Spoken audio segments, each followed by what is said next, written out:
cannot differentiate. You cannot differentiate.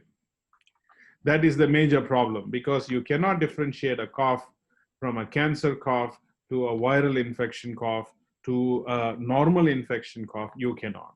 Okay.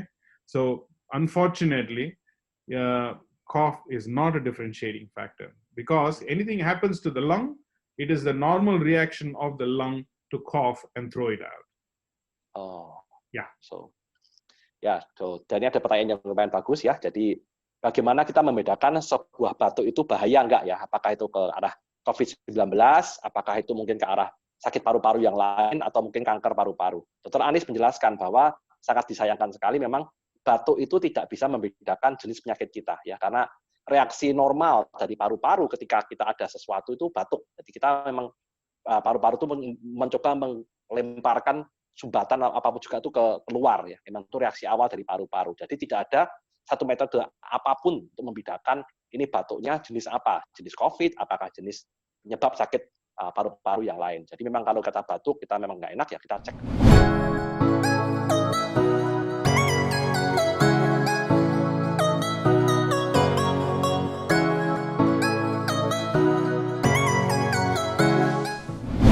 So there are two ways to assess it.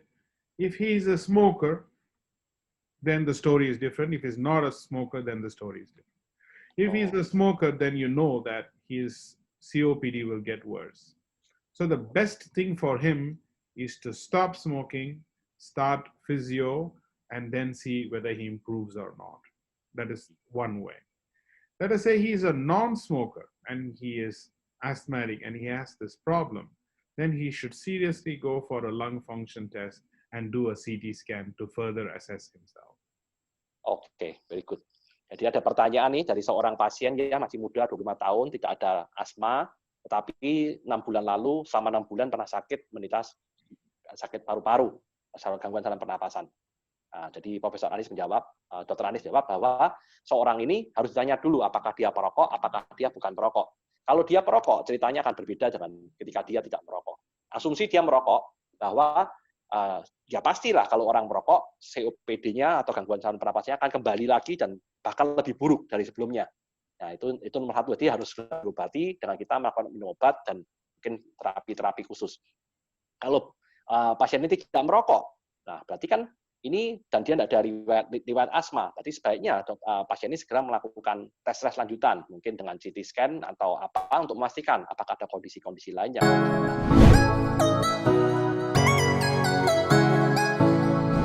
The problem, there is no symptom. Oh my goodness. Okay. So tell that to everybody loudly and clearly. The earliest symptom of lung cancer is no symptom. Okay? Oh my God.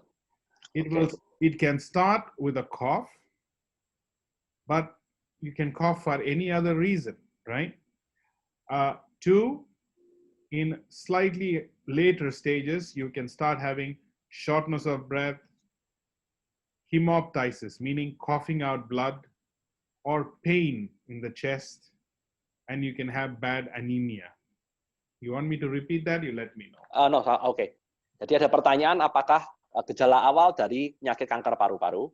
Dr. Anies menjawab, dan harus diulang jawaban ini berulang-ulang bahwa mohon maaf sebelumnya tidak ada gejala.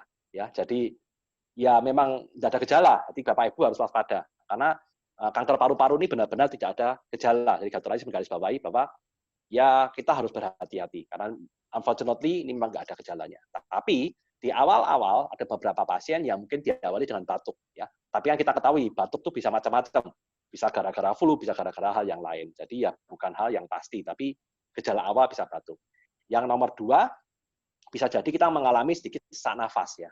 Tapi ini juga bukan gejala utama, karena ini bisa penyakit yang lain, tapi biasanya gejalanya seperti itu. Dan yang ketiga, pasien ini akan batuk dengan mengeluarkan darah, ya. Jadi ada darah di batuknya. Tapi ini juga bukan 100% gitu. Jadi ya bukan gejala, tapi 3 hal ini. Dan yang nomor 4 adalah anemia, ya kita kekurangan darah. Jadi bisa jadi 4 ini merupakan gejala dari kanker paru-paru. Tetapi seperti Dr. Anies bilang bahwa kanker paru-paru gejala awalnya tidak ada gejala.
simple.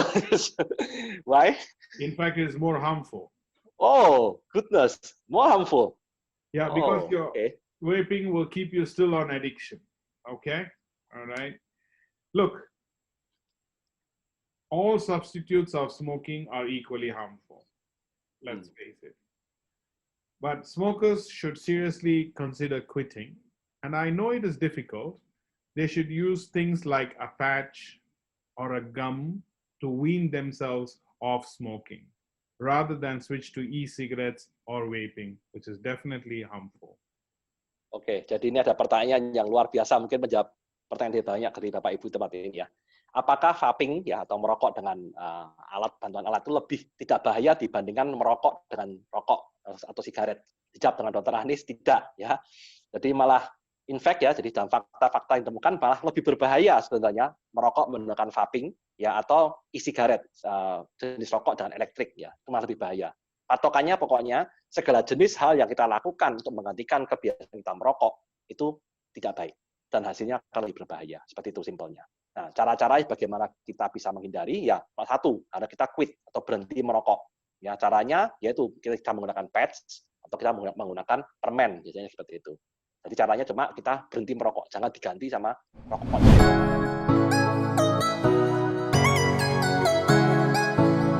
Very good question. Snoring can be due to a variety of reasons, okay? Ranging from obesity to an indication of heart disease or to be a simple local blockage problem, yeah? So it has to be seen by an ENT and he will give you the best answer. Oke, jadi ada pertanyaan ini, apakah mendengkur itu berbahaya, apakah tanda-tanda sebagai penyakit? Dijawab oleh Dr. Anies bahwa mendengkur itu sebabnya bisa macam-macam ya, tapi 3 yang terutama adalah yang pertama itu karena kita kegemukan ya, obesitas ya, kita overweight atau gemuk, kita bisa mendengkur. Yang kedua adalah kemungkinan kita bisa ada mungkin ke arah sakit jantung mungkin ya.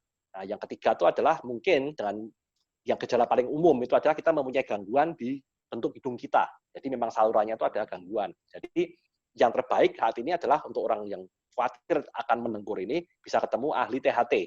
Dr. Anies bilang ketemu dokter THT dulu, kita lihat jawabannya mereka itu seperti apa. Jadi Dr. Anies bilang sebaiknya ketemu dokter THT. Jangan lupa like dan subscribe.